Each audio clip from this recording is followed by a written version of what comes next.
जनाब जावेद चौधरी साहब अपने कालम किया कायदे-आज़म गलत थे में लिखते हैं। कायदे-आज़म मोहम्मद अली जिन्ना से किसी ने पूछा था, आप पाकिस्तान किसके लिए बना रहे हैं? कायदे-आज़म ने जवाब दिया, हिंदुस्तान की मुसलमान कौम के लिए। पूछने वाले ने पूछा, क्या हिंदुस्तान के मुसलमान कौम हैं? आपने जवाब दिया, नहीं हैं, लेकिन ये बन जाएंगे। और पूछने वाले ने पूछा, ये कितने अरसे में कौम बनेंगे? कायदे-आज़म ने संजीदगी से जवाब दिया, 100 साल लगेंगे। मैंने ये वाकया मुद्दत पहले किसी किताब में पढ़ा था। किताब का नाम किया था और ये किसने लिखी थी मैं ये भूल गया हूँ, लेकिन यह वाकया मेरे दिमाग से चिपक कर रह गया और मुझे जब भी ये याद आता है तो मैं देर तक सर धुनता रहता हूँ। कायदे-आज़म कव्वा अल्लाह ताला ने वाकई विज़डम बसीरत से नवाज रखा था। वो इस कौम और इस कौम के इश्यूज से पूरी तरह वाकिफ थे। आप आज भी उनकी तकरीरें निकाल कर देख ले, आपको उनमें पाकिस्तान का माजी, हाल और मुस्तकबिल साफ नजर आ जाएगा। मसलन अब कायदे-आज़म के 2 मशहूर तरीन अक़वाल को ले लें। यह कौल बच्चे बच्चे को अज़बर हैं। कायदे-आज़म ने कौम को 80 साल कबल मशवरा दिया था, काम काम और काम। अब कायद की तशख़ीस मुलाहज़ा कीजिए। वो 80 साल कबल जानते थे मैं जिस कौम की क़ियादत कर रहा हूँ वो ठीक ठाक काम चूर होगी। चुनाचा उन्होंने हमें वसीयत की, बेटा बस एक ही काम करो, काम काम और काम। लेकिन अब हमारी काम चोरी देखिए, हम सब कुछ करेंगे मगर काम नहीं करेंगे। आप इस मुल्क में किसी शख्स से काम करा कर दिखा दे, मैं फूलों के हार लेकर आपके घर आ जाऊंगा। अब काम को भी छोड़ दीजिए, हम काम नहीं करते, कोई इशू नहीं, मगर मसला यह है हम किसी दूसरे को भी नहीं करने देते। हमारी गली में एक ईंट उखड़ी हो, लोग रोज टेढ़ा खाएंगे, इसे ठीक नहीं करेंगे। लेकिन अगर किसी ने इसे ठीक करने की गलती कर दी तो फिर पूरा मोहल्ला इसके खिलाफ जिहाद शुरू कर देगा। आप अपने दाएं बाएं देख ले, आपको हर घर में सिर्फ एक शख्स जैसे तैसे कुछ ना कुछ करता नजर आएगा। बाकी सारा खानदान चारपाइयां तोड़ रहा होगा और जब खानदान तोड़ तोड़ कर थक जाएगा तो फिर इसी के खिलाफ ऐलान जिहाद कर देगा जिसने सब का बोझ उठा रखा है। और ये एक आध खानदान की कहानी नहीं, ये पूरे मुआशरे, पूरे मुल्क का अलमिया है। लिहाजा हम अगर कामयाब होना चाहते हैं, इस मुल्क को तरक्की याफ्ता देखना चाहते हैं, तो फिर हमें कायदे-आज़म की वसीयत पर अमल करना होगा, यानी काम काम और बस काम। हम सब काम करेंगे तो ही यह कौम बनेगी, हम तभी तरक्की कर सकेंगे। आप अब कायदे-आज़म का दूसरा फ़िक्रा भी मुलाहज़ा कीजिए। कायदे-आज़म ने 75 साल कबल काम के बाद एक ही फ़िक्रे में इस कौम के 3 अलमियों का जिक्र किया था और वो थे यूनिटी, फेथ और डिसिप्लिन। हम उसे उर्दू ज़ुबान में इत्तेहाद, ईमान और तंजीम कहते हैं और ये हमारा नेशनल मोटो भी है। अब कायदे-आज़म की विज़डम देखिए, वो 75 साल पहले भांप गए थे, हमारे DNA में यूनिटी, इत्तेहाद नहीं है। हम एक मुनक़सम कौम हैं, लिहाजा हमें अपने अंदर यूनिटी पैदा करना होगी। क्या कायदे-आज़म की यह तशख़ीस भी गलत थी? क्या हम आज भी यूनिटी के बहरान का शिकार नहीं हैं? हम शुरू में बंगाली और पंजाबी में तकसीम थे, हमारा वो निफाक हमारा आधा मुल्क खा गया, मगर हम इसके बावजूद बाज ना आए और हमने मुल्क में बलोची, सिंधी, पंजाबी और पश्तूनों की 1.5 ईंट की मस्जिद बना दी।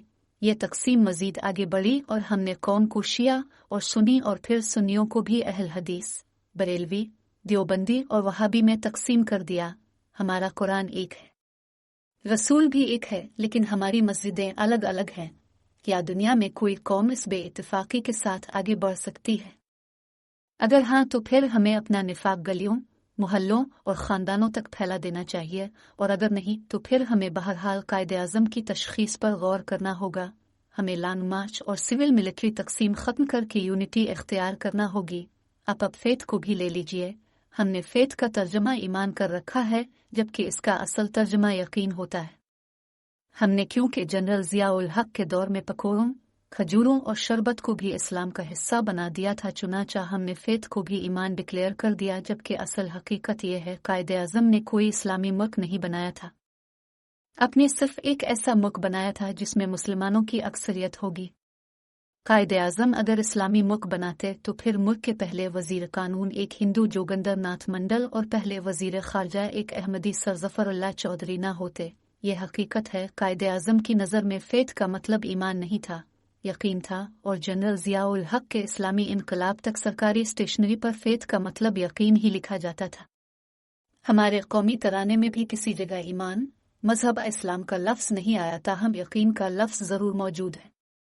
और वो है मरकज़ यकीन शादबाद। हम अपने तराने में 75 बरसों से निज़ाम की तारीफ भी कुव्वत उख़ुव्वत अवाम करते आ रहे हैं और उख़ुव्वत किया होती है यूनिटी। चुनाचा अगर कायदे-आज़म की नज़र में फ़ेथ का मतलब ईमान होता तो फिर हफ़ीज़ जालंधरी यकीनन मरकज़ ईमान शादबाद लिखते, और ये नहीं हुआ, लिहाजा हम कह सकते हैं ये तर्जमा गलत हुआ था और फ़ेथ बहरहाल यकीन होता है। और कायदे-आज़म जानते थे हम मनहस अलकौम यकीन की दौलत से महरूम हैं, और अगर हम ज़िंदगी में आगे बढ़ना चाहते हैं तो फिर हमें अपने ऊपर यकीन करना होगा।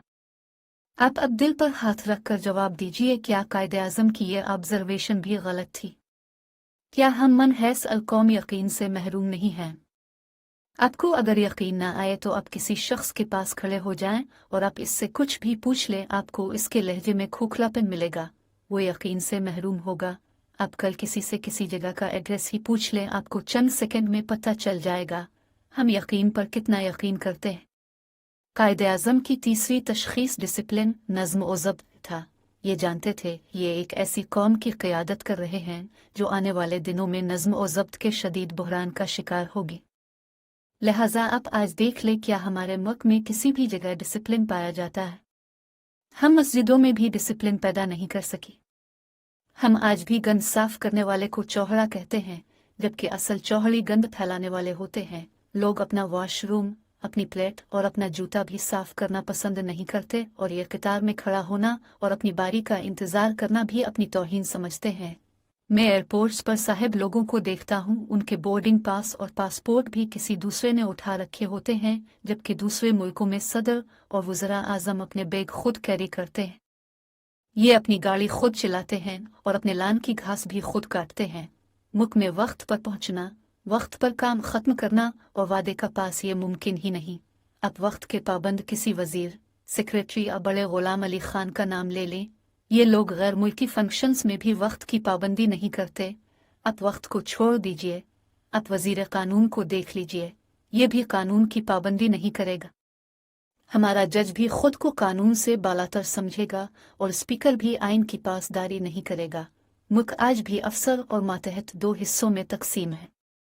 सरकारी दफ्तरों में अफसरों के वॉशरूम्स पर भी ऑफिसर लिखा होता है, और ऑफिसरों के वॉशरूम्स में मातहत को हाथ धोने की इजाज़त भी नहीं होती। हम मुल्क में आज तक लोगों को सुर्ख लाइट पर नहीं रोक सके। हम पार्लियामेंटेरियंस को पार्लियामेंट, फौज को आइन और अवाम को कानून का मातहत नहीं बना सके। हमारा कानून आज भी आफ और बट दो लफ्ज़ों के गिर्द घूम रहा है। ब्यूरोक्रेसी इफ़ अबट लगाकर नामुमकिन से नामुमकिन काम को भी मुमकिन और आसान से आसान तरीन इशू को भी मसला कश्मीर बना देती है, और कोई इससे सवाल तक नहीं कर सकता। आपको अगर यकीन ना आए तो आप 4 साल के अदालती फ़ैसले देख ले।